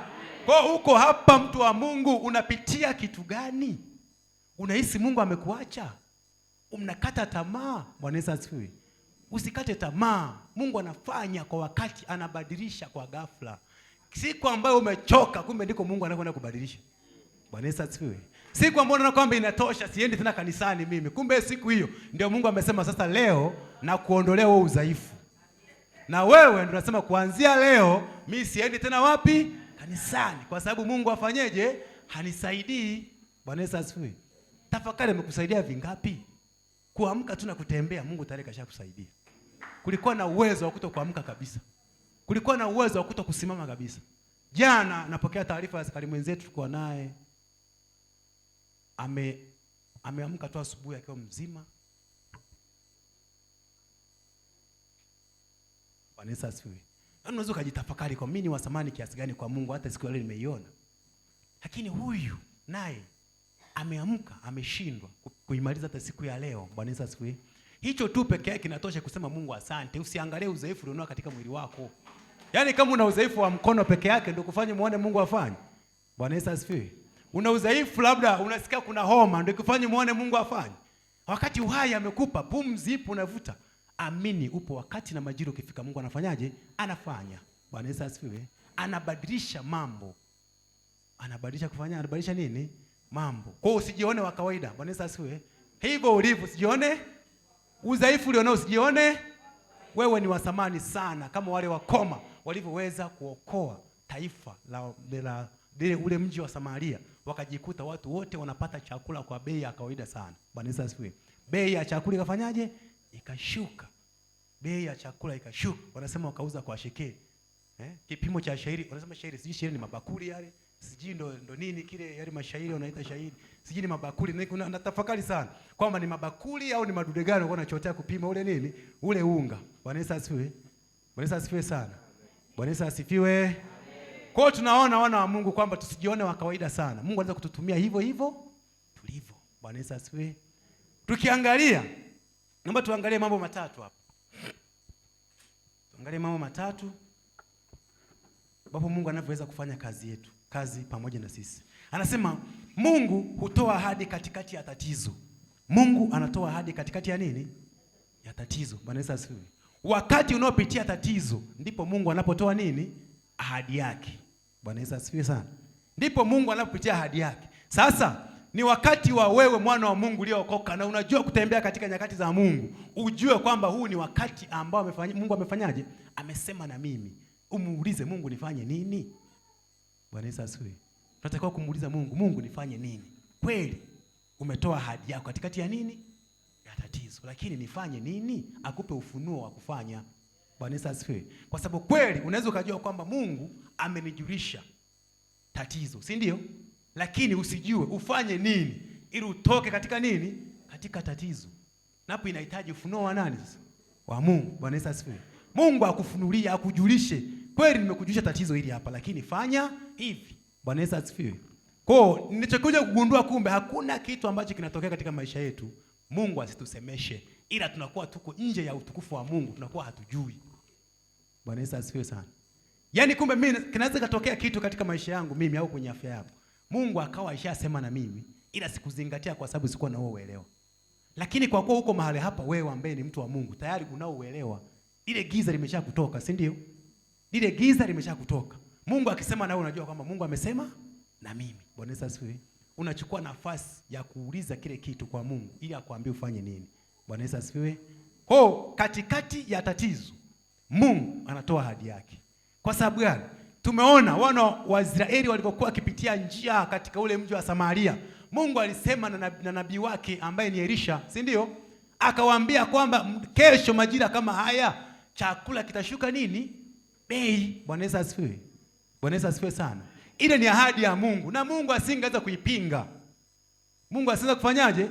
Kuipinga, kwa sababu ni ahadi yake yeye mwenyewe. Kwa wakati tutakapofika hiyo kesho majira kama haya, ni kwa sababu gani? Ashajua mpaka kuna jua linazama, kuna pambazuka, Washami hawapo tena katika mji ule. Bwana Yesu asifiwe. Chakula kipo kinashuka nini? Bei. Kwa na wewe unapitia changamoto yote ile, Mungu naamini kabisa anasema na wewe. Bwana Yesu asifiwe. Kabla ya kutoka kwenye ile tatizo, Mungu anasema na wewe. Ni kuchukua hatua wewe mwenyewe kwa ajili ya kujikomboa kwenye ile hali ambayo unaipitia. Bwana Yesu asifiwe. Ni maamuzi yako sasa wewe mwenyewe. Mungu anaweza kutumia kunuria mtu akaja kwa ajili ya kutoa kwenye ile shida, kama alivyouinua wakoma kwenda kuwatoa watu katika mji wa Samaria wenye njaa, na yeye inaweza katokea. Bwana Yesu asifiwe. Ikawa ni mtumishi wa Mungu, umepelekwa na mtu pale, jamani, wewe ana shida hii. Una shida gani? Hii na hii. Wakamweza twende kwa mtumishi fulani. Ukashangaa shida yako imefanyaje? Imeisha. Bwana Yesu asifiwe. Kwa katikati ya changamoto au katikati ya changamoto Mungu anatoa nini? Ahadi yake. Bwana Yesu asifiwe. Mungu hutoa ahadi katikati ya nini? Naomba utasoma kwenye mstari ule wa kwanza na wa pili. Pala amesema kabisa, Bwana Yesu asifiwe, kwamba katikati ya tatizo Mungu alitoa nini? Ahadi yake. Kwamba kesho majira kama chakula kitashuka nini? Bei. Unga mzuri utauzwa kwa bei ya shekeli. Bwana Yesu asifiwe. Kwa hiyo tunaona jinsi Mungu anapoonekana katikati ya changamoto. Bwana Yesu asifiwe. Kwa hiyo tukiangalia, anasema Elisha alitoa unabii kuwa chakula kingepatikana kwa wingi kesho yake, lakini afisa mmoja wa mfalme hakusadiki. Bwana Yesu asifiwe. Tumesema yule hakufanyaje? Hakuamini. Lakini amesema kesho majira kama haya chakula kitashuka bei, kitapatikana kingi, lakini hakufanyaje? Hakuamini. Bwana Yesu asifiwe. Yeye aliangalia kwa mji huu njaa ilipokuwa kubwa hivi, bei inashukaje, si ndio? Lakini kumbe Mungu kashaona kwamba anaenda kusemaje na watu wake. Bwana Yesu asifiwe sana. Anasema kitu cha pili ambacho tunataka kuangalia, Mungu anaweza kutumia watu waliodharauliwa. Bwana Yesu asifiwe. Wewe uliyedharauliwa unaweza ukafanikisha mambo. Unaweza ukafanikisha ukabadilisha hali. Hivyo na kudharauliwa kwako. Utasoma kwenye Wafalme wa pili sura ya 7 hadi wa 8. Inajieleza yenyewe kama nilivyoelezea pale. Bwana Yesu asifiwe. Ukienda kwenye jambo lingine la tatu, anasema kwamba habari njema hazipaswi kufichwa. Bwana Yesu asifiwe. Habari njema hazipaswi kufanyaje? Kufichwa. Tuko mahali hapa kanisani humu, kuna vitu vizuri ambavyo tunavipata, visiishie kuishi humu katikati peke yake kanisani. Bwana Yesu asifiwe. Kumbe tunatakiwa kuhabarisha na watu wengine hizi habari njema ambazo tumezipata sisi, zipate kuwasaidia na wao. Wapo wengi wanaopitia changamoto, lakini kupitia sisi habari njema ambazo tumepokea, tunatakiwa kuhabarisha na watu wengine. Bwana Yesu asifiwe. Hawa wakoma 4 walikuwa na uwezo wa kula wakashiba wao wenyewe, wakabeba na chakula kingine wakaficha, au wakawa naondoka wakipata njaa wanaenda kula wao wenyewe. Bwana Yesu asifiwe. Lakini wakaona hapana, Haiwezekani habari hizi tubaki nazo sisi wenyewe. Wakaamua kupeleka taarifa hata nje ya watu wengine wakaenda kujua. Sisi tunashindwa nini kuwapelekea habari njema za wokovu watu wengine ambao wanataabika na kuteseka huko mtaani, wakihitaji huu msaada wa kiungu uwafikie, lakini hawana hiyo nafasi. Bwana Yesu asifiwe. Habari njema zipasi kufichwa watu wa Mungu. Mimi nimeponywa na Mungu. Sipati kusema kwamba nimeponywa mimi kama mimi. Kuna wengine wanapitia changamoto, wanahitaji kupona kupitia nani? Mungu. Bwana Yesu asifiwe. Mimi nikiwa barozi wa Mungu kwamba Mungu umenifanyia mimi hivi. Na hata kuna wengine ambao wanapata changamoto kama hizi, uwasaidie kupitia mimi. Bwana Yesu asifiwe sana. Bwana Yesu asifiwe sana. Bwana Yesu asifiwe sana. Haleluya. Kwa tunaona habari za Mungu hazipati kufanyajwe? Kufichwa. Tusifichwe habari za Mungu. Tusizifiche habari za Mungu. Bwana Yesu asifiwe. Kwa tunaona baada ya wale wenye ukoma kuona chakula na mali nyingi, walitambua si vizuri kunyamaza. Wakasema, hatufanyi vema. Siku hii si siku ya habari njema. Siku hii ni siku ya nini? Ya habari njema. Kwamba chakula kiko huku. Washamu wamekimbia, wameacha kambi. Chakula kipo cha kutosha. Haina kutabika, haina kuteseka. Nawe mtu wa Mungu, kuwa mjumbe wa habari njema ya Mungu. Bwana Yesu asifiwe sana. Tuwe wajumbe kuwajulisha wengine habari za nani? Za Mungu, jinsi Mungu alivyo mwema. Ukisoma Washami kuanzia 9 mpaka 11 ndipo utakaona habari hizo njema. Bwana Yesu asifiwe. Wafalme wa pili sura ya 7 mstari wa 9 na 11 anakuambia habari njema sio za kufanyaje? Za kufichwa. Bwana Yesu asifiwe. Utasoma hata kwa wakati wako. Anasema hatufanyi vema. Anasema kwamba wakaenda kutoa taarifa mjini, wokovu na baraka za Mungu zinapaswa kushirikishwa. Bwana Yesu asifiwe. Wokovu na habari njema za Mungu zinapaswa kufanyaje? Kushirikishwa. Tuwashirikishe na wenzetu. Hata kwenye ngazi za familia zetu tuwashirikishe. Wapo baba zetu, wapo mama zetu, wapo dada zetu, wadogo zetu hawajapata hii neema. Bwana Yesu asifiwe. Kweli kuna wakati mgumu kuwashawishi mpaka wakubali, lakini kwa sababu wokovu umeshaingia nyumbani mwako, wewe mwenyewe ndio utakayefanyika kuwa lango. Bwana Yesu asifiwe. Wewe ndio taa yao, utawaangazia. Wakikutana kitu kingine cha ajabu watakupigia tu simu. Bana kuna 1 2 3 naendelea. Unaambia mimi nishawaambia muokoke lakini hamtaki. Ndio maana anawakuta hayo. Bwana Yesu asifiwe. Unawaambia nishawaambia muokoke hamtaki. Ndio maana anawakuta hayo. Kwa sababu mkiokoka yote haiwezi kuyakuta. Bwana Yesu asifiwe. Watabadilika taratibu kwa sababu hata mimi mwenyewe kunifikisha hapa sio jambo jepesi. Bwana Yesu asifiwe sana. Sio jambo jepesi. Kwa mara ya kwanza naambiwa kwenda kanisani, nimwambia mke wangu usiendi. Bwana Yesu asifiwe. Niambia kwenda kanisani. Siendi. Baadaye akasakini sababu lai, mbona unaumwa utafanyaje sasa? Hospitalini umeenda sana, kwa waganga umeenda. Sasa tunafanyaje? Kilichobaki Yesu uendelee kubaki vipi? Nikasema Bwana, sasa nitafanyaje? Twende wapi? Twende kokote, twende kwa mtumishi wa Mungu. Wapi? Swali langu wapi? Akasema twende Dar es Salaam huko kwa kina Mwamposa. Niambia kuna mtumishi mmoja yuko pale Jianto Kiando. Sisi tunaanzia kuokokea pale. Bwana Yesu asifiwe. Nikainama kwanza nikatafakari. Ndio maana nasema kwamba nikasoma kitabu cha Wafalme wa pili kwamba Mungu anapotaka kufanya jambo lake anakujulisha kabla ya. Bwana Yesu asifiwe. Mimi kabla ya kuumwa Mungu alinijulisha ila sikujua. Bwana Yesu asifiwe. Niliona nimeumwa sana katika ndoto, lakini nimekwenda kuponea wapi? Kanisani. Lakini kumbuka siko kanisani kipindi hicho. Kwa hiyo nikaona kama vitu vya ajabu tu, si ndio? Bwana Yesu asifiwe. Kama mimi niko nyumbani hapa alafu nimeponea kanisani, nimeponea vipi? Bwana Yesu asifiwe sana. Kwa hiyo mke wangu amekuja na ujumbe akanihabarisha, bwana kwa hali yako hii sasa ilipofikia. Umeenda sana hospitalini. Kwa waganga umeenda kweli, nimetoka kwa waganga kipindi hicho. Siwezi kukataa mbele za Mungu hapa. Niko madhabahuni kwa Mungu. Bwana Yesu asifiwe. Nimekwenda kweli kwa waganga, yameonekana ya kuonekana, bado nimerudi nyumbani, changamoto ikaongezeka mara 3 yake. Ujumbe alipata mke wangu twende kanisani. Nikamwambia wapi? Twende hata kwa Mwamposa. Nikasema kwa Mwamposa? Ndio hao naangalia kwenye TV na wadharau kabisa wanaoyafanya yana kama maigizo. Alafu tena unipeleka huko. Bwana Yesu asifiwe sana. Nikasema huko siendi. Sasa tufanyeje? Kwa sasa unataka nikifanyike? Bwana wewe. Ukirogo unakata tamaa. Bwana Yesu asifiwe. Alafu na kuuoni chochote mbele yako. Maisha yako yanaishia hapa hapa. Uangalii chochote kingine. Nikwambie mtu wa Mungu. Bwana Yesu asifiwe sana. Yaani uwezo ukatafakari kitu kingine zaidi ya kuona muda wote tunawaza muda wako ufike ufanyeje? Uondoke. Ashukuriwe Mungu wetu aliye hai kwa neema yake ambayo anataka kuokoa wewe yule ambaye hatukustahili. Bwana Yesu asifiwe. Sikustahili hata huruma yake ipite kwangu Mungu. Lakini kumbe kwake nilikuwa ni wa muhimu sana. Bwana Yesu asifiwe sana. Tumpigie makofi Mungu kwa sababu ya utukufu wake. Kwa mara ya kwanza naondoka naenda kanisani jioni saa 11. Namkuta mtumishi wa Mungu ameweza ibada yake ya jioni. Akacheka kwanza akasema, leo mmekuja." Tukasema tumekuja. "Mungu amewaleta." Tukasema ametuleta. Nini?" Tukamwelezea, baadaye akasema, "Kwa hiyo mama ukata rufaa?" Tukasema ndio tumekata rufaa. Bwana Yesu asifiwe. Bwana Yesu asifiwe sana. Tukaongoza sala ya toba. Tubu pale, baada hapo tukaanza kwenda ibadani. Ila akili bado ziko hizi 2. Bwana Yesu asifiwe. Akili bado ziko 2. Kweli kuna uponyaji huko. Mmoja ndani, mguu mwingine nje. Bwana Yesu asifiwe. Mguu mwingine nje, mwingine ndani. Tukaendelea kwenda, tumeenda. Ikaja ikatokea tena sababu nyingine kabisa ikapelekea mpaka tukafika huku tulikofika. Mpaka sasa tuko hapa. Ndio maana nakwambia Mungu anafanya kazi kwa chaneli zake. Bwana Yesu asifiwe. Uwezo karuka tu kajikuta uko mahala fulani. Yaani kuna hatua lazima ufanyeje? Upitie. Inaweza ikawa ni zorubu unaipitia, changamoto unaipitia na kufanya unafika mahala fulani ambako kutarajia siku utafika. Nitakuja kuambia siku nyingine kwa nini ifika hapa. Bwana Yesu asifiwe.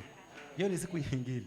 Kwamba kilitokea nini mpaka tukafika hapa, tukakuta hili kanisa lenye upendo mkubwa namna hii liko hapa likifanya kazi ya Mungu, tukapendezewa na hiyo hali na sisi tukafurahi kukaa nyumbani mwa Bwana, na mpaka leo napenda sana kukaa nyumbani mwa Bwana. Bwana Yesu asifiwe sana. Tumekuta kanisa lenye upendo, lenye umoja, lenye ushirikiano. Tunazidi kuomba Mungu atusaidie, tushirikiane wakati wa raha, wa shida. Mungu azidi kuonekana katikati yetu. Pia tunapopata mwenzetu na changamoto, tuwe wa kwanza kumfikia, kumpa hata neno la faraja. Bwana Yesu asifiwe. Ndio kitu cha kwanza nilikitazama hapa katika kanisa hili. Na ndio kilinifanya nikachukua maamuzi ya kuhama kanisa na kuhamia kanisa hili. Bwana Yesu asifiwe sana. Kwa hiyo tunaona jinsi Mungu anavyofanya. Nimeokokea kule, lakini nimekuja kuendelea huku. Bwana Yesu asifiwe. Nimekuja kuendelea huku. Ni mpango ya Mungu. Siwezi kusema si ni mimi mwenyewe, hapana. Ni Mungu. Kwa sababu kuna njia ambazo zilitumika mpaka nikafikishwa mahali hapa. Kwa namshukuru sana hata mke wangu kwa maono yake, kila ambacho alikitazama akakiona. Sibu, nini kinakufanya unakata tamaa? Bwana Yesu asifiwe.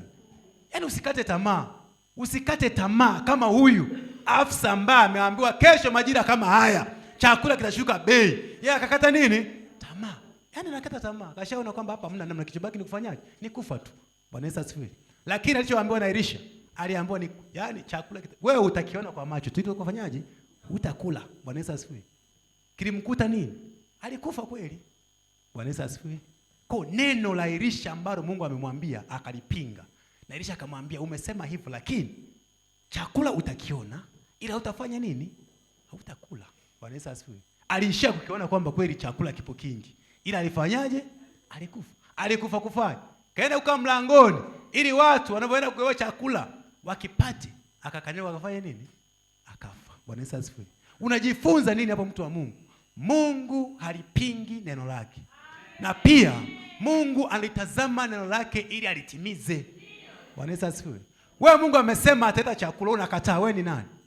Mungu amesema nakuponya, wewe ni nani? Bwana Yesu asifiwe. Mungu amesema mimi napona, alafu mtu anainuka pembeni anasema kwamba wewe hauponi. Yeye ni nani? Yeye ni nani? Bwana Yesu asifiwe. Ana nafasi pia katika ulimwengu wa Mungu kule. Yaani amekaa katika kiti kipi pale kwa Mungu anayekataa kwamba wewe huponi. Bwana Yesu asifiwe. Yaani hiyo mamlaka anaitoa wapi?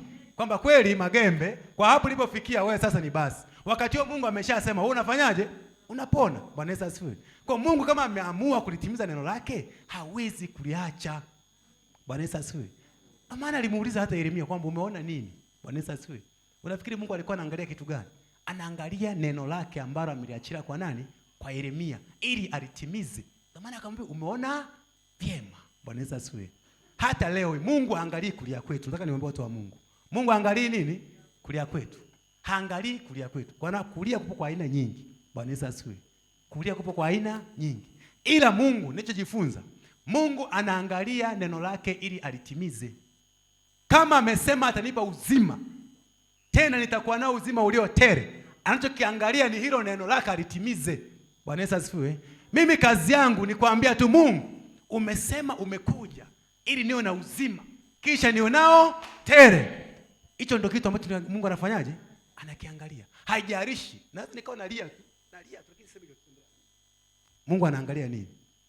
Bwana Yesu asifiwe. Unafikiri machozi yangu anayaona? Bwana Yesu asifiwe. Nimelia, je, kilio kile ambacho mbele kinaambatana na neno la Mungu? Bwana Yesu asifiwe. Kwa kulia kwetu kuwe ni kulia kunakoambatana na neno la Mungu. Si unalia tu. Bwana Yesu asifiwe. Hata watu wa mataifa huko wanalia. Unakuta mtu amekunywa pombe alafu analia. Analia tu mtaani huko. Akilewa tu anaanza kulia. Bwana Yesu asifiwe. Wapo wengi hata akilewa tu anaanza kufanyaje? Anaanza kulia. Naye anafanya nini? Analia. Na wewe mtu wa Mungu unakuta unalia tu. Unalilia nini? Wewe unalilia nini? Yaani hujui unalilia kitu gani? Unalilia Mungu aniponye. Umesimama na neno lake? Bwana Yesu asifiwe. Umesimama kwenye ahadi zake? Kwa sababu Mungu hafanyi nje ya mipaka yake. Bwana Yesu asifiwe.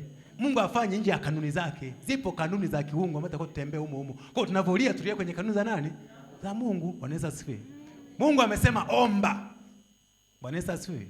Mungu anasema niite nitakuitikia. Wewe haumuiti, unaliaga tu. Unategemea kama atakusaidia wapi? Bwana Yesu asifiwe. Amesema omba. Hauombi, unalia. Sasa afanye nini? Aangalie nini? Kweli unalia, lakini unalilia kitu gani? Hajui unalilia kitu gani. Bwana Yesu asifiwe. Kwa tunavolia mbele za Mungu, lia ukijua unalilia nini. Na pia unganisha doti. Mungu ajue unachofanyaje? Unachokililia. Kwa sababu yeye anaangalia, mwanangu ametamka hiki. Ana njaa nyumbani kwake, lakini Mungu umesema chombo changu cha kukandia unga kitafanyaje? Hakitapungukiwa. Bwana Yesu asifiwe. Hakitapungua. Na umesema kwa njaa hii Mungu mimi navukaje? Bwana Yesu asifiwe. Lakini Mungu mwenyewe umesema kwamba kama ukisikia sauti yangu na kuitii na kufuata maelekezo yangu ambayo nakuagiza mimi, chombo chako cha kukandia unga hakitafanyaje? Pungukiwa. Sasa amesema Mungu mwenyewe, analipinga neno lake? Bwana Yesu asifiwe. Ndio pale mtu kilima kidogo tu, wema fulani, umelimia nini wewe? Nimelimia damu ya Yesu. Bwana Yesu asifiwe sana. Bwana Yesu asifiwe. Kwa hiyo ndio ukigusa kidogo tu sehemu, umefanyaje? Wewe umefanyaje? Nimelimia damu ya Yesu. Bwana Yesu asifiwe. Kwa sababu ulichokifanya uliambatanisha neno la nani? Neno la Mungu. Ufanye tu kichwa. Kama unafuga kwa neno la nani? Na Mungu. Bwana Yesu asifiwe. Kama Mungu amesema atabariki maongeo ya mifugo yako, wadogo wa kondoo wako. Sasa kama unafuga wanazaliwa, kwa nini Mungu asiwaone wakati unatazama kabisa? Na hiki unachokifanya unajua kama unakifanya kwa sababu ya nani? Ya Mungu. Bwana Yesu asifiwe. Kwa tunaamini kumbe kila ambacho tunakifanya hatufanyi tu hivi hivi. Mungu anawaagiza wanaweza kwamba utakapokanyaga unyayo wako na mimi nafanyaje? Kwa kumbe ardhi yote ambayo unaikanyaga muamini wa Mungu, amini zipo baraka za Mungu zinakufuata. Bwana Yesu asifiwe. Usiizi kwamba umeenda kwa kubahatisha pale ulipo. Uko Iringa umetoka sijui wapi. Usifikiri Mungu utafikiri kwamba unabahatisha. Uko mahali hapa mahali ambako ni sahihi kabisa. Chochote ambacho unakifanya kwa usahihi kabisa. Bwana Yesu asifiwe sana. Unakifanya kwa usahihi kabisa. Jambo la 4. Nataka nikwambie kwenye habari njema. Bwana Yesu asifiwe. Jambo lingine nasema ya kwamba inasema tunaitwa kuhubiri na kuwasaidia wengine. Bwana Yesu asifiwe. Tunaitwa kuhubiri na kuwasaidia wengine. Haya yote ni mambo ambayo muamini hatakiwi kuyafanyaje? Kuyaficha. Hizo ni habari njema. Bwana Yesu asifiwe. Ni habari ambazo zitakuwa kuwafikishia na watu wengine. Bwana Yesu asifiwe. Jambo la 4 inasema kutokuamini kunaleta hasara. Kutokuamini kunaleta nini? Yaani kama tunaomba ila hatuamini, tunapoteza muda. Bwana Yesu asifiwe. Tunakula losi tena kubwa sana. Kama tunaomba ila hatuna imani, hakuna ambacho tunafanya. Bwana Yesu asifiwe. Kumbe kuomba kwetu kunaambatana na kuamini kwetu. Kama ninaomba lakini siamini, nisitegemee kupokea matokeo. Nisitarajie kuyaona matokeo. Bwana Yesu asifiwe. Nisitarajie kuyaona nini? Matokeo. Uko hapa mtu wa Mungu unaomba, tarajia kuomba kwa imani. Bwana Yesu asifiwe. Imani kwanza. Nenda kaombe. Ukiomba unaamini ambacho unakiomba ni kitu gani na unatarajia matokeo yake, hata kama sitopatikana kwa muda ule, ila amini katika ulimwengu wa roho yamekwisha fanyika. Bwana Yesu asifiwe sana. Bwana Yesu asifiwe. Kutokuamini kunaleta nini? Hasara. Mfano wake tunaupata wapi? Mfano wake tunapata kwa huyu afisa, huyu kada huyu. Bwana Yesu asifiwe. Yeye hana imani, si ndio? Wamesema chakula kitakuwepo cha kutosha. Haamini, anasema hata kama Mungu angeshuka hapa. Bwana Yesu asifiwe.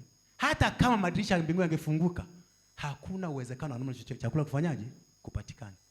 Na maana kwamba hicho kifanya alipata hasara faida. Kwake alipata faida hasara. Bwana Yesu asifiwe. Alipata faida au hasara? Mtu anisomee mstari wa 19. Sura ya 7 hiyo hiyo. Mstari wa 19. Na yule akida akamjibu mtu wa Mungu akasema, sasa tazama, kama Bwana angefanya madirisha mbinguni, je, jambo hili lingewezekana? Akasema, angalia, wewe utaliona kwa macho yako, lakini hutakula. Bwana Yesu asifiwe. Neno la Mungu aliliona, lakini atafanyaje? Huyo mtu alikula hasara au alipata faida? Alipata hasara. Kumbe tunafundishwa kutokuamini kwetu sisi wana wa Mungu tunapata nini? Hasara. Tunatakiwa tuamini wakati wote, kwa sababu kama tumempokea Yesu Kristo kuwa Bwana na Mwokozi wa maisha yetu. Sasa kama unampokeaje kuwa Bwana na Mwokozi wa maisha yako, alafu bado hauamini tena? Bwana Yesu asifiwe. Unategemea kuna vitu vizuri kutoka kwa Yesu tuvipata? Yaani Mungu akupe vitu vizuri wakati bado humwamini? Haijalishi mwanae umempokea. Bwana Yesu asifiwe. Na yeye ndiye njia kweli ya kupokea mazuri kutoka kwa nani? Kwa Mungu. Lakini bado humwamini sasa. Bwana Yesu asifiwe. Huyu haamini. Wana mtumishi wa Mungu pale, nabii kashasema neno lake, yeye analipinga. Bwana Yesu asifiwe. Analipinga kwamba haitawezekana kitu kama hiki. Ndio maana yake alivyokimaanisha kwamba haiwezekani jambo kama hili kubwa kutokea katika mji huu. Hata kama Mungu angeshuka hapa tukamuona hivi kwa macho, haiwezekani. Ndio hicho maanisha. Lakini akamwambia utaliona neno hili likitimia, lakini wewe utafanyaje? Utakula. Soma mama, kuendelea hapo mbele kidogo. Mstari wa 20. Ikampata vivyo hivyo, kwa kuwa watu wakamkanyaga langoni, akafa. Na wewe ulioko hapa ambaye hauamini, kitakukuta hicho hicho. Bwana Yesu asifiwe. Bwana Yesu asifiwe sana. Na wewe ambaye uko hapa, unaambiwa Mungu anaponya. Unaambiwa kesho majira kama haya, wewe ambaye ni kiwete kesho utatembea. Mwingine alikuwa pembeni anasema, wewe huyu kiwete toka kuzaliwa kwake hajatembea, leo ndo aweze kutembea. Kitu ambacho hakiwezekani. Likampate jambo kama hilo ambalo lilimkuta. Bwana Yesu asifiwe sana. Tunaona jamani Mungu ambavyo anayofanya, lakini anataka tufanye kwa imani. Bwana Yesu asifiwe. Tuamini, alafu pia tusikate tamaa. Hawa wakoma wangekata tamaa, wasingefika kwenye kambi ya Washami. Kile chakula kisingepatikana. Ile jamii ingeokolewa namna gani? Alafu sijione wa kawaida, vitu hivyo vishike sana. Wewe jione wa tofauti sana. Maombi yako unavyoyaomba, usihisi kwamba yanaishia hapa ulipo. Yanakwenda mbali. Bwana Yesu asifiwe. Yanabadilisha hali ya hewa mno. Yanachanganya hali huko ambako watu wanakuwa hawaelewi nini kimetokea. Bwana Yesu asifiwe. Mbona tunamtafuta mtu atumuone kwenye rada zetu? Nini kimetokea? Wanahangaika kutafuta kilichotokea na hawakioni. Bwana Yesu asifiwe sana.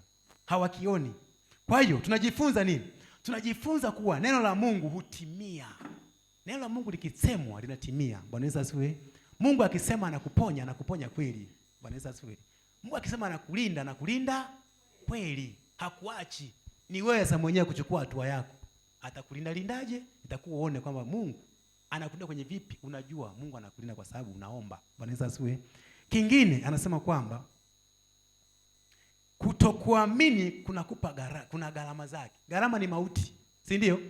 Huyu mtu ambaye hakuamini alipokea gharama ya mauti. Bwana Yesu asifiwe. Alikufa.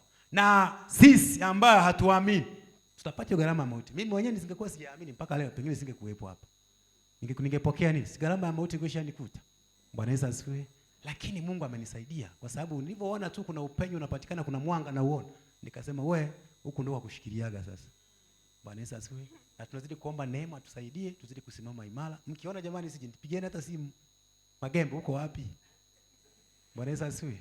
Unipigie simu, bwana nikwambia bwana niko sehemu fulani. Tumefundishwa somo la uzuru hapa leo.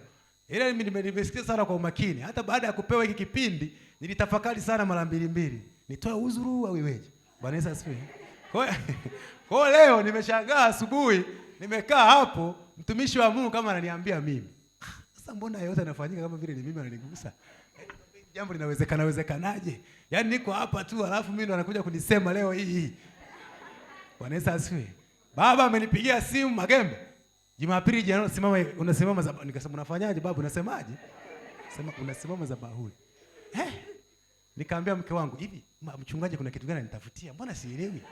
Tunitafutia. Yaani kitu gani ambacho ananitafutia mimi? Yaani kuna kitu gani amekiona sasa ambacho anaamua kunifanyia hivi mimi saa hizi? Mbona atafika sehemu atafaa tusiende hata kanisani. Na akasema pale, kafundisha leo mtumishi wa Mungu hapo. Kwamba watu watafika sehemu wao wanafika kwa kuchelewa kanisani ili wasiinuliwe kuja kufanyaje? Kutoa huduma. Mimi sasa nimeitafakari hiyo kitu nikasema baba atakuja kufanya watu tusiende kanisani kwa sababu ya kwenda kutoa nini? Huduma. Bwana Yesu asifiwe. Lakini kajipa moyo nikasema anayefanya hii kazi sio mimi. Hii kazi anaifanya Mungu mwenyewe. Atakachonipa Mungu kwenda kusema mbele ya watu wake. Bwana Yesu asifiwe sana. Anayeenda kusema sio mimi. Bwana Yesu asifiwe. Mimi ananitumia kama chombo tu. Mungu ukiamua unizalishe ni wewe. Ukiamua jitukuze ni wewe. Mimi sina cha kufanya mbele zako. Kwa maana yule ni mtu ambaye amenichagua kufanya hii kazi. Najua umemtumia wewe pia. Bwana Yesu asifiwe. Hajaamua tu. Nimekuja hapa jamani nikisema kwamba kidiwalo na liwe kama washabu kama wakoma alivyosema.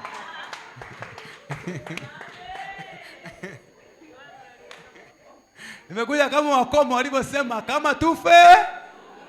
Bwana Yesu asifiwe. Wakituhifadhi hai watuhifadhi. Bwana Yesu asifiwe sana. Kwa hiyo ili neno ambalo nimekuja kulisema sio langu. Mwenyewe ni Mungu mwenyewe. Mimi sijaandika, kitabu hiki ni cha kwake. Kwa hiyo yeye ndiye anaweza kusema na wewe. Ni kwa namna gani amekugusa? Ni kwa namna gani amekubadilisha? Ni kwa namna gani utaondoka na ujumbe? Ni Mungu mwenyewe amesema na wewe, lakini sio mimi. Mimi ni chombo cha Mungu. Na wewe ni chombo cha nani? Ni sawa na hizi speaker tunasema hapa. Zinatoa nini? Na Mungu hivyo hivyo anasema na sisi tunatoa nini? Bwana Yesu asifiwe sana. Bwana Yesu asifiwe. Punga mkono mna hii. Mnabarikiwa na ujumbe. Amina sana. Amina sana. Kwa mtumishi wa Mungu alivyofundisha asubuhi mimi nikanigusa na ikaunganisha kwenye doti zangu kwamba aliyoyasema haya. Basi inabidi hata ile hofu ambayo nilikuwa nayo iondoke ndani yangu. Kwa hiyo nimekaa hapa na kemea roho ya hofu itoke ndani yangu. Bwana Yesu asifiwe sana. Bwana Yesu asifiwe sana. Kwa hiyo tunajifunza vitu kama hivyo kwamba kiujumla katika sura hii ya 7 inatufundisha mambo yafuatayo. Mungu hubadilisha hali kwa wakati mmoja. Mungu hajaadili. Bwana Yesu asifiwe. Wala haangalii mazingira kwamba mazingira haya yanaruhusu mimi kubadilisha hii hali. Bwana Yesu asifiwe. Haangalii mazingira kwamba mazingira haya yanaruhusu mimi kubadilisha hii hali. Mungu anabadilisha bila kuangalia mazingira. Bwana Yesu asifiwe sana. Mungu anabadilisha. Tunajifunza kitu kama hicho. Anasema ni muhimu. Kitu kingine anasema ni muhimu, imani ni muhimu hata mazingira yanapokuwa mabaya. Unaweza ukawa unapitia hali fulani ambayo kwako unaona kwamba haifai, si ndio? Lakini ukiwa na imani unaamini kwamba hata kama napitia katika mazingira haya, lakini kwa sababu yuko Mungu, najua nakwenda kufanyaje? Kuvuka. Bwana Yesu asifiwe. Kuna wakati unapitia kweli, huoni mbele yako, huoni unakokwenda, ni giza tu limetanda, lakini kwa imani unaamini Mungu upo, wakati wafika giza atafanyaje? Litaondoka. Bwana Yesu asifiwe. Lakini kama utafanya huna imani, ndio nakuwa nasema hapa, unakachokiwaza ni kufa tu. Utakuwa unawaza kwamba maisha yako ndio yameishia hapa. Kumbe kuna kitu ambacho kiko mbele yako, inatakiwa ufanyeje? Ukivuke. Bwana Yesu asifiwe. Na utavukaje? Utavuka kwa kuamini kwamba mimi ni mwana wa Mungu. Mungu yuko pamoja nami. Hawezi akaniacha. Bwana Yesu asifiwe. Kama aliweza kusimamisha mto Yordani huku na huku, watu wakafanyaje? Maji akasema kama kichuguu huku na huku, watu wakafanyaje? Kwenye hili tamshinda Mungu? Haliwezi kumshinda Mungu. Unafanyaje? Unapita. Kwa hiyo ni swala la muda tu. Bwana Yesu asifiwe. Kwa kuokoka sio majaribu hayatakuja. Majaribu yatakuja kwa wana wa Mungu aliookoka. Lakini sisi hatuwezi kuruhusu jaribu likajenga kiota juu ya vichwa vyetu. Bwana Yesu asifiwe sana. Yaani jaribu itakuja, ila Usiruhusu jaribu likajenga kiota juu ya kichwa chako. Kwa tunaamini hivyo kwamba kweli nitajaribiwa, lakini jaribu halitaweka makazi kwangu. Si ndio? Bwana Yesu asifiwe. Jaribu litakuja ila halitaweka makazi kwako, kwa sababu unamwamini nani? Mungu. Bwana Yesu asifiwe. Unacho kitu ambacho unajivunia. Ipo risiti ambayo uko nayo ya kudai haki zako. Si ndio? Ipo risiti. Ukilipa maji tunapata risiti. Maji uko na mekata, tunauliza mbona umekata maji wakati nimelipa? Bwana Yesu asifiwe. Sisi risiti yetu ni nani jamani? Ni damu ya Yesu. Kama Yesu ashatulipia gharama zote pale msalabani akamwaga damu, tunashindwaje kudai haki zetu ambapo tayari risiti tunayo mkononi? Bwana Yesu asifiwe. Kwa kila aliyeokoka ana risiti mkononi, si ndio? Ambaye ni Yesu Kristo mwenyewe. Ni damu ya Yesu Kristo mwenyewe. Kwa ndio maana tunapoomba tunanyunyiza damu ya nani? Ya Yesu kwenye kudai haki zetu. Lakini tunapodai haki tuangalie wewe una haki ipi huku kuliko milikiwa? Bwana Yesu asifiwe. Kwa mwanzo ukao nini mdaiwa, lakini unafanyaje? Unadai. Kuna vitu viwili hapo vielewe. Unaweza ukawa unadaiwa lakini ukajikuta unafanyaje? Unadai. Bwana Yesu asifiwe sana. Unadaiwa kwa namna gani? Kuna namna mifumo ya maisha ambayo tumepitia. Bwana Yesu asifiwe. Kuna mifumo ya maisha ambayo tumeipitia hata kabla ya kupata wokovu. Wako unakuta jambo la kungangania, sio kwamba Mungu hawezi kufanya kazi, ila akikutazama anaona kuna vitu bado unadaiwa, atakuwa vilipe huku ulikokuwa, baada ya Mungu afanye kazi yake. Bwana Yesu asifiwe sana. Bwana Yesu asifiwe. Huko tumechukuliwa umewekwa laani sehemu fulani, bado haujakombolewa. Laani yako bado ipo kule, haijatoka. Unafanyaje? Bwana Yesu asifiwe. Kwa kuna wakati tunapitia mambo ambayo ni magumu. Sio kwamba Mungu hawezi kufanya, ila hujafika sehemu kujua hiki ambacho kisha kufanyika huko nyuma, nitakuwa nitoke kwanza huku ili Mungu sasa apate kufanya nini? Kufanya kazi pamoja na mimi. Bwana Yesu asifiwe sana. Kwa hiyo tunaona jinsi Mungu ambavyo kwa imani anavyofanya, kwa imani inavyoweza kubadilisha mambo kwa ghafla. Bwana Yesu asifiwe. Anasema Mungu hutumia watu wa kawaida kufanya makubwa. Usijione wa kawaida, nimesema toka awali. Bwana Yesu asifiwe. Wewe hivyo na ukawaida wako Mungu anaweza akafanya mambo makubwa sana kupitia wewe. Bwana Yesu asifiwe. Usijitofautishe na wengine. Yaani ukiona mtu yuko labda anakuzidi mahala, wewe usione kwamba kuna mahala wewe ambao hauwezi. Kuna sehemu yako ambapo unafanyaje? Unafiti. Bwana Yesu asifiwe. Kuna sehemu ambapo unafanya. Kwa mfano kwenye maisha yetu ya kawaida, unaweza kaona mtu ana maisha yake fulani hivyo, kwa na mimi ningekuwa na maisha ya mtu fulani, kama mtu fulani. Wewe sio mtu fulani sasa. Hai, unafanyaje? Bwana Yesu asifiwe. Wewe sio mtu huyo. Haya, unafanyaje? Unajua wewe Mungu ndani yako amekusudia kitu gani? Bwana Yesu asifiwe. Yaani Mungu kuna nafasi yako ambako amekuwekea na wewe. Nitakuwa uwe hivyo. Kama kuna mahali ambako Mungu anakusudia kukupeleka, atakupeleka lakini kwa hatua. Bwana Yesu asifiwe. Au kurupuki tu kajikuta umekuwa kama huyu unayemfikiria wewe. Na yeye hajakurupuka akafikia pale alipo. Kuna gharama zake ambazo amezilipa. Bwana Yesu asifiwe. Zipo gharama ambazo amezilipa zimemfikisha pale halipo. Zaidi tafuta kujifunza ndugu yangu. Imekuwa kwaje umefika hapa? Usianze kutafuta namna nyingine ya kutafuta kumwangusha mwenzako. Bwana Yesu asifiwe. Namna ya kumdidimiza yeye ashuke ili wewe ufanyeje? Upande. Haitawezekana hata siku moja, kwa sababu wewe hujamfanya awe mahala pale alipo. Bwana Yesu asifiwe sana. Hujamfanya awe mahala pale alipo. Kwa hiyo tunahitaji, Mungu anasema huwatumia watu wa kawaida kuwafanya kufanya mambo makubwa sana. Na wewe na ukawaida wako katika jina la Yesu, Mungu akufanye ukafanye mambo makubwa. Bwana Yesu asifiwe sana. Yaani jinsi ulivyo wewe, unavyojiona na unavyojijua, Mungu akafanye mambo makubwa kupitia wewe. Bwana Yesu asifiwe.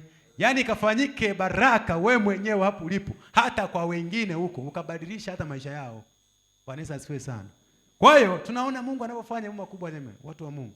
Anasema habari njema zinapaswa kushirikishwa. Hayo ni mambo tunajifunza kwenye hili somo. Habari njema zinapaswa kufanyaje? Kushirikishwa. Bwana Yesu asifiwe. Kingine, kutokuamini kunaweza kufanya mtu akose baraka. Bwana Yesu asifiwe. Ukikosa baraka, unachoingia ni laana, si ndio? Na kama laana iko upande wako, kitu ambacho kinakwenda kutokea mbele zako ni mauti. Kwa sababu kuna kitabu ukisoma nadhani Kutoka, anasema nimekuwekea njia hizi. Bwana Yesu asifiwe. Nimekuwekea njia, chagua baraka uwe na nini? Na uzima. Au chagua laana uwe na mauti. Bwana Yesu asifiwe. Sasa kama huyu afisa, yeye alichagua nini? Achagua laana. Bwana Yesu asifiwe sana. Na kwenye laana alikutana nini? Na mauti. Kwa lakini kumbe tukichagua baraka, tunavuna mafanikio. Tunapata mafanikio. Na mafanikio yetu yanakuwa sio ya mashaka tena, ni mafanikio ya kiungu ambayo ni ya kudumu. Bwana Yesu asifiwe sana. Ni mafanikio ambayo Mungu akitufanikisha, hatufanikishi kwa kubahatisha. Akitufanikisha amesha kuchunguza kwamba kaza amekuona huyu, hata nikimpa kitu fulani hata niacha, alafu pia akitaishia kwake tu kitasaidia hata kwa watu wengine. Bwana Yesu asifiwe sana. Bwana Yesu asifiwe. Kuna watu wengine hata mtu hata Mungu ukipewa hata ajira, unajikuta ajira inakuwa ni ya wewe kama wewe. Bwana Yesu asifiwe. Kumbe Mungu amekupa ajira ili usaidie hata wazazi wako. Unakuta unakataa hata wazazi wako. Wazazi wako hata naumu hata kumtumia hata shilingi 20 nenda hospitalini mama, huwezi. Sasa Mungu akiangalia moyo wako huko hivyo, atakupa hata ajira hiyo. Bwana Yesu asifiwe. Tayari kumbe umeshapoteza baraka za kiungu ndani yako. Tunahitaji kuishi kwa imani. Bwana Yesu asifiwe. Tunahitaji kumwamini Mungu ili tuweze kutufanya tuwe nini? Na baraka za kiungu. Sio kukosa nini? Baraka. Tusipomwamini Mungu tunakosa nini? Baraka. Bwana Yesu asifiwe sana. Hitimisho langu nasema hivi. Inatufundisha kwamba Mungu ana uwezo wa kufanya yasiyowezekana yawezekane. Wakati watu walikuwa wamekata tamaa kabisa, Mungu alileta ushindi, chakula na tumaini kwa njia ambayo hakuna aliyetarajia. Bwana Yesu asifiwe. Hakuna aliyekuwa akitarajia wakoma wataenda kufanya wale Washami wakimbie kambi zao. Bwana Yesu asifiwe. Yaani hata siku moja hawakutarajia jeshi lenye imara, jeshi lenye nguvu, jeshi ambalo limejipanga vizuri kabisa likakimbia, na kukimbia kwenyewe kaendelea kusoma, wale wakikimbia wanatupa vitu vingine, wanaona ni vizito havibebeki. Kwa maana ni kwa namna gani kishindo kilikuwa ni kikubwa, kila unapozidi kwenda wanakisikia kinawakaribia, wanatupa walivyo navyo. Bwana Yesu asifiwe. Yaani unakimbia lakini vitu tunazidi kuona hiki ni kizito. Nafikiri hata wengine hata nguo walivua wakatupa zingine huko walikuwa kienda. Bwana Yesu asifiwe sana. Yaani vitu ambavyo ni vya kwao wenyewe wamebeba kwenye kambi zao kwamba tuondoke na hiki, lakini viliwashinda. Walipotuma wale farasi kuwafuata, majeshi ya huu mfalme kufuata kuangalia kuelekea, wakakuta wametupa vitu vyao barabarani. Wametupa mapolini. Ni kwa namna gani walivisikia ni visito, wakisikia kishindo cha Mungu kinazidi kuwafuata. Bwana Yesu asifiwe. Kumbe unavyotumia neno la Mungu kulituma kwenda katika ulimwengu wa roho, inavyofika ni kwa namna ya tofauti sana. Yaani wanapopokea ni tofauti na vile ambavyo unafikiria wewe hapa. Bwana Yesu asifiwe. Mungu anapofanya, anafanya ni kwa namna ya tofauti ambavyo sisi tunafikiria kwa akili yetu ya kawaida ya kibinadamu. Adui yako kuna mahala yupo anafanya vitu vya ajabu, anapokutana kile kishindo kule ni cha ajabu sana. Bwana Yesu asifiwe. Kwa usiogope mwana wa Mungu. Tamka kwa ushindi, kwa sababu unajua wewe ni mshindi tangu mwanzo. Kilichobaki ni kuchukua kombe tu. Bwana Yesu asifiwe. Yaani unajua hamna mechi nzuri sana ya kupigana kombe. Yaani unajua kaza kombe la kwetu. Tushafanyaje? Tushashinda. Si ndio? Yaani mnashindana Simba na Yanga, lakini kombe mnajua ni la kwetu sisi. Bwana Yesu asifiwe. Yaani kombe unajua kaza kwamba ni la nani? La kwetu. Kwa katika ulimwengu wa roho sisi wana wa Mungu, kombe ni la kwetu. Sasa kama Mungu alishashinda, akapigwa Ibilisi, akatupa wapi? Chini. Ina maana yeye tayari anaonekana afanyeje? Hafai tena. Ni mwana aliyekataliwa, si ndio? Alikuwa mwana wa Mungu, lakini kwa sasa ni mwana wa nini? Aliyekataliwa. Bwana Yesu asifiwe sana. Bwana Yesu asifiwe. Kwa hiyo sasa maombi yetu, Bwana Yesu asifiwe, maombi yetu anasema tumuombe Mungu atusaidie kuamini hata katika hali ngumu. Kuna hali unapitia, muombe Mungu akusaidie uamini. Bwana Yesu asifiwe. Kila ambacho unachokiomba uamini, haijalishi napitia wakati huu, lakini kwa kuwa Mungu yuko upande wangu, ili jambo itafanyaje? Litaondoka. Bwana Yesu asifiwe. Mungu atusaidie kuamini hicho kitu ambacho unachokiomba wewe, akusaidie kukupa hiyo roho ya imani. Bwana Yesu asifiwe. Roho ya kuamini. Kingine anasema tumuombe Mungu atutumie kuwa baraka kwa wengine. Bwana Yesu asifiwe. Kila wakati tumuombe Mungu atusaidie kuwa baraka kwa watu wengine. Tusijinufaishe sisi wenyewe. Tumepokea wokovu tena mara moja, tunaweza tumekabidhiwa watakatifu mara moja tu. Sasa kwa nini tubaki nao sisi wenyewe tusiwape na wengine? Tunanufaika sisi wenyewe pekee tu kweli? Bwana Yesu asifiwe. Mungu angekuwa asingeweza kumtoa mwanao pekee, ndio maana akamtoa. Na sisi tuko hapa kwa ajili ya kufanya wenzetu kuonekana baraka kwao, sio vikwazo. Bwana Yesu asifiwe. Anasema tumuombe Mungu atuondolee roho ya mashaka. Tumwombe Mungu atuondolee nini? Roho ya mashaka. Unaenda mbele ya Mungu lakini una sita sita, unakuwa na mashaka kwamba hivi kweli Mungu yupo? Huyu Mungu kweli yupo? Mungu kweli anafanya? Bwana Yesu asifiwe. Amini Mungu anaweza kufanyaje? Kufanya na kubadilisha hali unayo ipitia. Bwana Yesu asifiwe sana. Bwana Yesu asifiwe. Bwana Yesu asifiwe sana. Kwa tumwombe Mungu atusaidie vitu kama hivyo ili tukazidi kutembea katika utukufu wake. Tukizidi kupokea kila ambacho Mungu amekutupangia tukipate. Maana jua Mungu lipo kusudi ambalo ametufanya tumeokoka na tumefika mahali hapa hata siku ya leo. Tumekuja ni kwa sababu Mungu kuna kitu ametupangia. Inaweza ikawa sio wewe lakini kuna mwingine. Inaweza ikawa sio uliyefika mahali hapa ila kuna mtu wako wa karibu ambaye amefika mahali hapa anahitaji kupata msaada wako. Bwana Yesu asifiwe. Ukafanyike we baraka kwake. Baba naomba tuongoze kuomba. Nimalizie kabisa. Naomba tusimame wana Mungu.